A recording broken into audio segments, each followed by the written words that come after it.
Hey guys, everybody, so today this video I'm very sorry about late, so hopefully the video might go be late because I'm gonna close tomorrow, but it's 9:10 per. Hopefully it'll be quick, but this video is 25 hours 44 minutes, so today we're gonna reaction. I remember that I told you about part 2, so today we're gonna watch JTVideos 2 project of his previous MCU Phase 7. So the project number 1 is Captain America Pass of the Shield. Project 2, Wonder Man Nephews. I can't spell guys. But anyway, so enough of that talk there. So that reaction. Hello everyone and welcome back to Rebooted MCU. Today we are here with Rebooted MCU Phase 7 Part 2. In today's episode we are going to be covering Captain America Passing of the Shield, the 3rd project of Phase 7, and Wonder Man Nefarious, the 4th project. As always, make sure to like, comment, share the video with a friend, subscribe to both me and the members of the Rebooted MCU creative team. Howd Aspect, Adrian Man Ray, Bluey, Light Visions, and I Am Groot.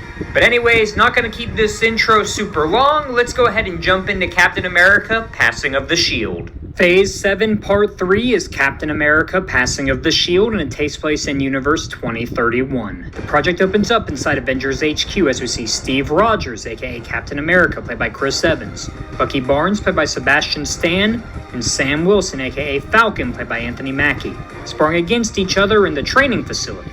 While Bucky and Sam appear to be in the best shape of their lives, it is obvious that Steve is not moving as well as he used to, and also lacks the reflexes he had in his prime. As the sparring session comes to an end, we see Cap gingerly walk towards the living area as we see the Daily Bugle, hosted by J. Jonah Jameson, played by J.K. Simmons, who updates New York on a new program launched at the White House earlier that day. The program in question was spearheaded by Vice President Valentina Allegra de Fontaine, played by Julia Louis-Dreyfus, and is called the Super Patriot Program. A program where members of the United States Armed Forces would undergo a new procedure that would give them the abilities similar to that of Captain America.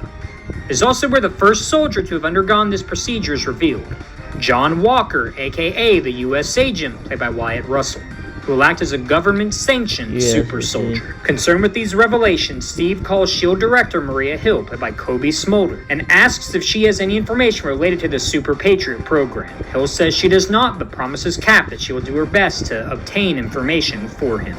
We then see Maria Hill along with Agent Colin Muldowney, played by Billy Harris, attempting to gain access to files in Washington, D.C. related to the Super Patriot program.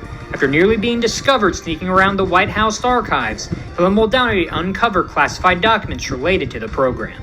As Hill reconnects with Steve and the gang, a few shocking discoveries are uncovered. It should cost $1 billion to look that good. Take it all off, it's pure. It should cost $1 billion to look this good. Check my technique. I'm too busy. 1 million and the new million gold elixir by Raban. On Booking.com, it's easy to go for home. It's a holiday home. First, the Super Patriot program was never approved by President Ross, played by Harrison Ford, meaning that Val somehow went behind the U.S. president's back. Second, the man behind the program is an old foe of Cap, Johann Fenhoff, aka Dr. Faustus, played by Jason Statham, an expert in the field of aerostatics and former Hydra ally. He was brought in by Val following a raid on Camp Lehigh, where a packet containing his information was discovered. Faustus, who managed to remain alive to this day through the use of a gas that slows the aging process, was given the chance to avoid prison if he agreed to create a gas capable of granting those who are exposed powers similar to that of the super soldier serum, a proposition that Faustus gladly agreed to. Third, and most shocking, Hill claimed that the document contained information about a super soldier who was created after Captain America by the name of Isaiah Bradley. Bradley was the sole test subject in a project known as Project Rebirth that took place in the 1960s, where he was given a new variant of the super soldier serum against his will. Despite his numerous accomplishments, the US government did their very best to keep his existence under wraps. After Hill reveals that Bradley is still alive, Cap devises a plan. He is going to travel to Washington, D.C. to confront Val and Faustus, while Sam and Bucky will travel to the Bronx to find out more information from Bradley. We see Steve arrive in Washington, D.C., where he manages to convince Chief of Staff Sharon Carter, played by Emily Van Camp, to set up an appointment to meet with Val. Upon confronting Val and Faustus, Steve demands an explanation as to why the United States government is preparing to create a new batch of super soldiers when the United States is enjoying peacetime. Val laughs at the notion that soldiers aren't needed and explains to Cap that she firmly believes in the philosophy that might makes right. And because of this, she will not allow America to sit and wait for a new global threat to occur before she takes action. Faustus also adds that Cap should be proud, as he is the one who ultimately created the idea of a super soldier to begin with. Angered by this, Cap prepares to destroy the machine used by Faustus to create super soldiers before he is stopped in his tracks by a U.S. agent. As it turns out, Faustus's formula was effective, as a U.S. agent is shown to have power on par with that of Captain America. Feeling defeated, Cap agrees to stand by for now, but warns Val that he will not stop in his efforts to prevent the creation of a new batch of super soldiers. In the Bronx, Sam and Bucky manage to locate Isaiah Bradley, played by Carl Lumley, and his grandson, Eli Bradley, played by Caleb McLaughlin. While Bradley is reluctant to discuss his past with the super soldier serum, he feels a bond with Bucky due to his widely publicized past and explains what happened. In the 1960s, Bradley was arrested for a crime he did not commit and was given the option of either spending the rest of his life in prison or taking part in Project Rebirth. Believing that Project Rebirth was the only requirement to be freed, Bradley accepted and was injected with a replica of the super soldier serum, a serum that has not been perfected since. As it turns out, the US government forced Bradley to become a mercenary, being sent all over the world to kill political enemies of the United States government. If Bradley refused, there was a constant threat that his family would be framed for heinous crimes that they never committed and would be thrown in jail for the remainder of their lives, meaning that Bradley would never have a chance to see them again. Knowing the backlash they would receive if information of his inhumane treatment surfaced, the US government forced Bradley to remain in hiding once his days as the first government-sanctioned Captain America were done and suppressing information about his existence. Not only that, Project Rebirth has continued to haunt Isaiah to this very day. After his son and daughter-in-law were killed in a car crash, young Eli was in dire need of a blood transfusion, something that Isaiah agreed to do in order to save his grandson. Unfortunately, the blood transfusion endowed Eli with powers similar to that of Isaiah, causing Isaiah to constantly feel like he inadvertently poisoned his grandson with the same chemicals he was subjected to. Isaiah tells Bucky and Sam that he firmly believes that he never got a chance to be someone like Captain America, because he was never given a choice and was forced to take up the shield. Something he acknowledges Bucky understands all too well. Bucky and Sam then ask Isaiah and Eli to accompany them back to Avengers HQ so they can regroup with Steve to discuss next steps.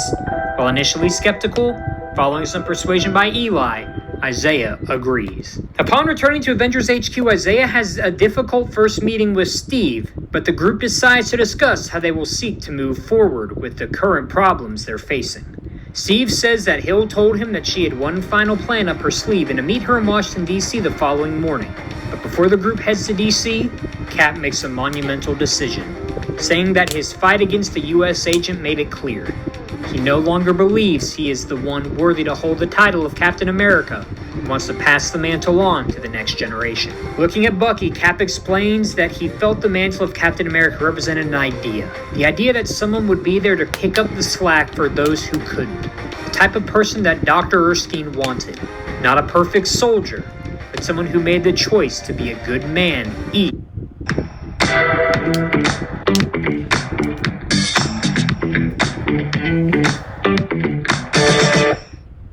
First home feeling. You could go hot pink, celebratory champagne pink, housewarming pink. Each and every day. Cap tells Bucky that he knows the pain that he dealt with being forced against his will to act on behalf of Hydra. And knowing that the type of person Bucky is, Cap believes that Bucky should have the opportunity to show the world the good man he is by assuming the mantle of Captain America. The speech moves Isaiah to tears as Bucky agrees to carry on the mantle. Sam asks Cap what exactly he's going to do now that he's no longer going to be acting as Captain America, something that Cap says he'll figure out after they make things right in Washington, D.C. After Bucky is fitted with his own Captain America suit, the group of 5 make their way back to the nation's capital. That morning, we watch as Steve Rogers, Captain America, Falcon, Isaiah, and Eli Bradley enter the laboratory of Dr. Faustus. Val asks Steve if he wants a repeat of what happened last time when he barged in on government property without an invitation. Steve assures Val that this time he is not alone, as we see Maria Hill enter the laboratory alongside President Ross. Angered by Val's behavior, Ross tells Val that despite him being out of the country to take part in the new Joint World Defense Summit, she had no authority to override his order canceling the creation of new super soldiers, especially when global leaders as a whole are seeking to work towards a new era of collaboration and partnership. Val, angered but amused, stands in silence as Faustus begins reminiscing on all of his experiments, says that he always knew one day he would have a chance to let his experiments run freely. This is when Faustus walks over to a container hidden under a curtain. As he lifts up the curtain, he reveals a man lying in a comatose state, who's revealed to be Baron Blood, played by Michael Fassbender. Faustus reveals that he discovered the man shortly after the end of World War II and noticed he was suffering from a strange disease. Despite his initial reservations to believe his findings, he concluded that the man suffered from vampirism, which allowed Faustus to test all of his creations on him with little worry about the impact on his body. Faustus tells the group that there are many strange and remarkable mysteries shrouded in fairy tales that they were told as children, and surmises that if vampires are real, he can't even begin to speculate what other creatures could actually exist. Faustus chuckles and apologizes to the group for going on one of his scientific tirades. It's a switch on the capsule, awakening Baron Blood, and releasing him to fight against the group. Hill rushes President Ross out of the laboratory as we see the final battle of the project ensue, with Steve Rogers facing off against Dr. Faustus, Eli and Isaiah Bradley facing off against U.S. Agent, and Captain America facing off against Baron Blood with help from the Falcon. Isaiah, despite his old age, has abilities similar to those of Steve, meaning he's able to keep up with Eli and the U.S. Agent, despite being older than them both. Steve manages to defeat Faustus, with Eli and Isaiah landing a double blow on U.S. Agent to knock him out. We then see Cap struggling to get the hang of using the shield as Falcon races around the room as Baron Blood screams for blood. The group react on their feet, thinking of how they could stop Baron Blood if he truly was a vampire, leading Eli to theorize that if they could manage to move the fight outside, sunlight might weaken Baron Blood enough and possibly allow them to gain the upper hand. Sure enough, as Cap leads the group outside, we watch as Baron Blood begins to turn to dust. The lack of blood for many years combined with the exposure to sunlight was too much for him to handle. In the end, Dr. Faustus is arrested while President Ross makes a public announcement canceling the Super Pager program, also awarding Isaiah Bradley with the Presidential Medal of Freedom and sharing his story with the world, also apologizing for the way Isaiah and his family were treated. Maria Hill helps Steve retire to a remote cabin off the grid as he tells Bucky and Sam that for now, he would like to enjoy some time alone, to figure out what it means to be Steve Rogers without carrying around the title of Captain America. The final shot of the project shows both Captain America and Falcon responding to a distress call from downtown New York as Bucky prepares to carry on Steve's legacy. So something new I'm going to do in these videos moving forward is that I will completely write out the most important scene of the two projects that will be featured in each of these new rebooted MCU episodes. And this is the first episode where I'm going to do that. And it just so happens that the most important scene is the first post-credit scene of Captain America passing of the shield. So ladies and gentlemen, without any further ado, here is the fully written out first post-credit scene. We cut 5 days after the arrest of Dr. Faustus as we see Vice President Valentino Legre Fontaine enter the Oval Office. President Ross looks up and smiles. "Val, what brings you into my office unannounced?" "Looks like we had our first disagreement today, Ross, and not just a minor disagreement about handling a PR issue. No, this one was pretty major." "Well, we had a disagreement on policy. Nothing more. I know how you operate. So you going behind my back is no big deal. Just don't do it again, got it?" Val smiles awkwardly as she pulls a gun from her coat. "Oh, so it's that kind of meeting. You know that won't work on me, right? If you try that, the other guy's gonna come out and he isn't gonna be very happy." "Well, lucky for the other guy, Samuel Stearns has had plenty of time in prison to theorize about a weapon that could bypass a gamma transformation and kill someone with your specific set of skills, and funny enough, he happened to make it for me." "Stearns? What have you been talking with him about?" "You know, Ross, every day I recall my sacred oath that I swore that I would support and defend the Constitution of the United States." Val cocks the gun as Ross chuckles. "Yep, I made the same oath as you." I also swore to defend it from enemies, foreign and domestic, and by my calculations, stopping the US from getting in position to defend itself makes you a domestic enemy. Okay, this is getting a bit silly, Val. Aren't you acting a bit rash? I mean, think of all I've done for you. I believe you've lost your way, partner. You're a threat to democracy, so don't take it personally. I'm just doing my job. We watch as Val shoots the gun at Ross, the bullet piercing his skin and ravages his body. The bullet manufactured by the leader reacts with the gamma radiation, causing it to shut down Ross's body. And after a few minutes pass, President Ross falls to the ground. General Daniel Ross, die. Can't do that. Voice another MCU characters. There you go. Dying from the impact. We then watch Val easily remove the bullet from Ross's body, patch up the wound using a surgical kit, brushes off her dress, and screams, "Help! Somebody help! I think President Ross is having a heart attack!" The public would soon find out that President Thaddeus Thunderbolt Ross suffered from a massive heart attack during a meeting with his vice president, dying on the... Oh no! Hay fever hell! Pirites starts to work in 1 hour and lasts all day. On the spot. Per the rules of presidential succession, President Valentina Allegra de Fontaine took office the very next day. In the second post-credit scene, Isaiah gives Eli the shield he used on his missions for the US government and encourages Eli to use his freedom to continue their family's legacy, as Eli officially assumes the title of Patriot. Phase 7, Part 4 is Wonderman and it takes place in Universe 2032. The project opens up on a montage informing the audience of what has been going on in Wonder Man's life since the events of the coming of Galactus. Wonder Man, played by Dev Patel, has continued to grow as a movie star in Hollywood, with the Archon movie being such a hit that it already has 3 sequels greenlit. While Simon ended things off with Alex Flores, he ended up marrying Wanda Maximoff, played by Elizabeth Olsen.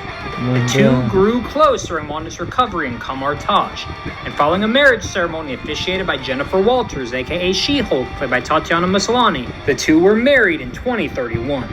We then cut inside the home of Simon and Wanda as we see them sitting in a living room, with Simon talking about how much work Neil Sorian, played by Ed Harris, and Phil Hickok, played by Jim Rash, have been putting him through.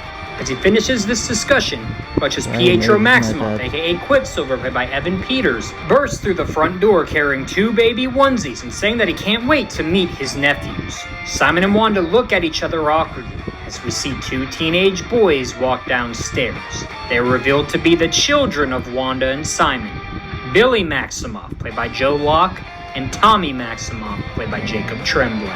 This is when a shocked Quicksilver is told that Billy and Tommy were not born in the classic biological sense, as after Wanda and Simon discussed children, they simply appeared in the living room the next day.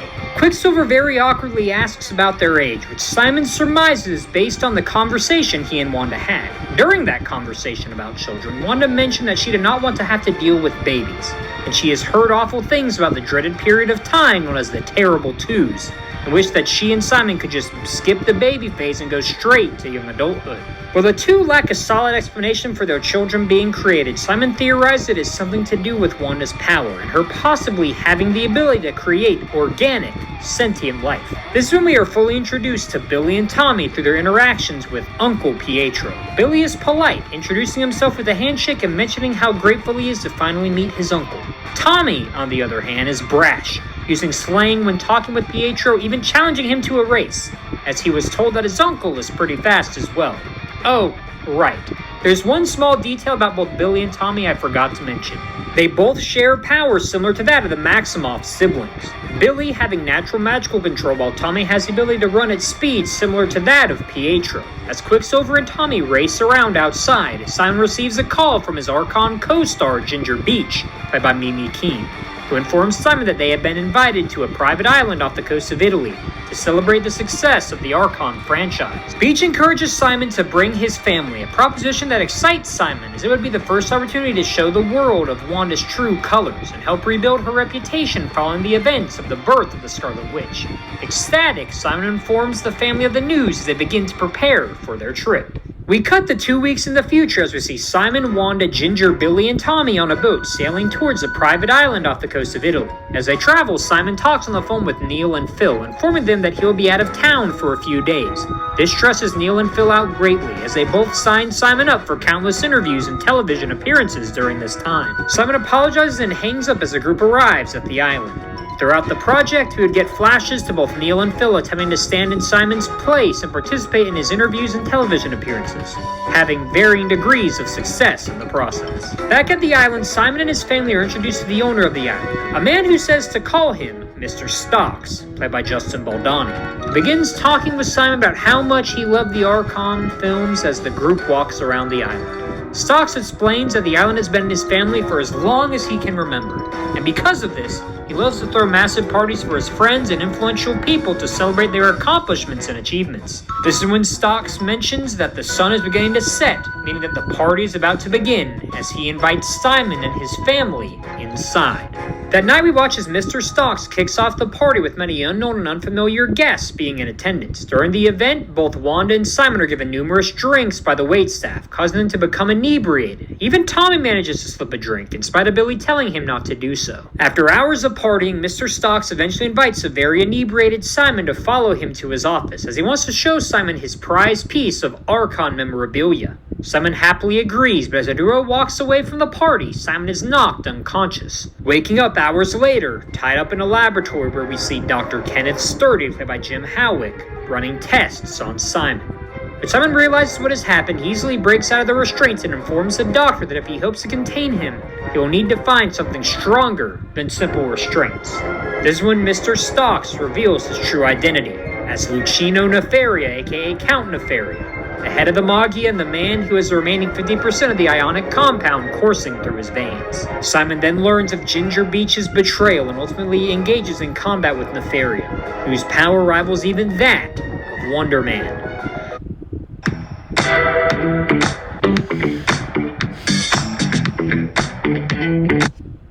Nefaria reveals that he will give Simon two options. 1. Agree to undergo a procedure to give up his power in order for Nefaria to gain the full power of the ionic compound, or 2. Die along with his family at the hands of Nefaria. Simon says that Nefaria must not know who his wife is, saying that she can hold her own without needing Simon's intervention. Nefaria reveals that he is aware of Wanda and her power, which is why he has called in reinforcements to deal with Simon's family, a group known as a Lethal Legion. Back in the dining room, we see Wanda, Billy, and Tommy surrounded by the guests in attendance at the party, who are all Magia henchmen in disguise. Wanda, being inebriated, is unable to fully realize what is going on, leaving it up to both Billy and Tommy to show off their power and take care of the goons. After they easily dispatch of the lowly goons, the members of the Lethal Legion reveal themselves. Arthur Parks, aka the Living Laser, played by Henry Zaga, Paul Duvall, aka Grey Gargoyle, played by Louis Garrel, and Samuel Baron, aka Black Talon, played by Aaron Pierre. This sets up an all-out brawl against Simon's family and the Lethal Legion, with Tommy using his speed against the impressive speed of the Living Laser, Billy testing his magical abilities against the strength of Grey Gargoyle, and inebriated Wanda attempting to use her chaos magic against the voodoo of Black Talon. As these combatants fight, Simon begins to realize that his powers could potentially lead to his family getting hurt in the future. This revelation coming as a result of being faced with both Galactus and now Count Nefaria, two beings who managed to withstand Simon's ionic capabilities. After a bit more contemplation, Simon agrees, much to the delight of Nefaria. As they prepare for the procedure, Nefaria recounts the years waiting to get his revenge against Simon, as his father's transgression against the Nefaria family and how he and his team were stuck in the shadows for years, waiting for their chance to take control of the criminal world. This is when Nefaria reveals what he will do with the full power of the ionic compound, claiming that he will bankrupt the city of New York and cement himself as the most powerful kingpin to ever exist, but then will turn his sights to California and the West Coast, eventually becoming so powerful that people far and wide will know his name. Realizing what it would mean for Nefaria to gain his power, Simon rejects this idea and decides to put his life on the line to protect his family. The battle between Wonder Man and Count Nefaria is epic, as Nefaria shows off an ability that the Grim Reaper was unable to attain. an ionic form similar to that of Simon. The combatants appear evenly matched as their fight takes place throughout the mansion, destroying furniture and even the building itself. As the duo eventually end up in the dining room, it is revealed that Wanda, Billy, and Tommy managed to defeat the Lethal Legion, as they watch Simon struggle to keep up with Count Nefaria. Nefaria, believing that he has gained the upper hand, boasts that the seemingly invincible man has turned out to be a fraud, able to contend with someone who knows how to use his own powers against him. Wonder Man laughs, saying that he won't be able to defeat Nefaria alone, but instead, he will choose to rely on his family in order to gain victory. We then see Wonder Man, Wanda, Tommy, and Billy launch a family attack against Nefaria, Nefaria being able to withstand the onslaught of attacks by the powerful family. In a last-ditch attempt, Nefaria attempts to unleash the full power of the ionic compound, but in the process, his body is unable to withstand the dramatic increase in power, leading to Nefaria killing himself, collapsing under the weight of his thirst for power. As Simon explains, he has learned to understand his limits when it comes to using his power, as the ionic compound is still capable of destroying a mortal body. As the group stands in the destroyed mansion, the group embrace one another, as Simon asks if anyone knows if they have an IHOP in Italy. We cut to a few weeks later to see Simon sitting in an operating room across from Vince Peretta, played by Paul Schneider, who holds the remaining 50% of the ionic compound extracted from the body of Nefaria. Simon has decided that in order to protect both his family and prevent anyone else from getting their hands on the ionic compound, he will take the remaining 50% of the compound and become a being of pure ionic energy. Peretta explains the risks of the procedure and warns Simon that he will potentially lose his humanity based on the dramatic increase in power. As Wanda, Billy, and Tommy watch on, Simon reassures Peretta that he understands the risks, but that he never truly wanted to be a hero. That is, until he met people that gave him a reason to want to protect others. Because of this, he has to do all he can to protect his family and friends. And as the movie ends, we watch Simon successfully receive the remaining 50% of the ionic compound, becoming a being of pure ionic energy, increasing his power substantially and making him one of the most powerful beings in all of the rebooted MCU universe. In the first post-credit scene, we cut to see Big C on the phone getting the news that Nefaria was killed and that he has now become the new head of the Magia. Big C calmly hangs up the phone and calls Tombstone, telling him that he is in charge now, that the Magia's operations are about to change dramatically. In the second post-credit scene, we see a man driving a motorcycle listening to a news report about the altercation on the private island, including the fact that Wanda Maximoff was present for the event, but the extent of her involvement is unknown at this time. The man laughs, saying that he has a feeling it won't be long until his boss wants to have a chat with Wanda. As his face suddenly bursts into flames, the man is revealed to be Johnny Blaze, aka Ghost Rider, played by Omari Hardwick. And that does it for Rebooted MCU Phase 7 Part 2. I hope you all enjoyed. Yeah, so that's the reaction to today's video, Rebooted MCU Phase 7 Part 2. So if you guys enjoy the video, mention on thumbs up and then go subscribe if you're notification on. And tomorrow, I will see you tomorrow. We're going to react to Part 3. But there's something in Part 3. There's not going to be 2 projects. There's going to be 1 project. But I think Part 2 was the Armor Wars. Not sure. I can't remember. So yes. So I'll see you tomorrow. Bye.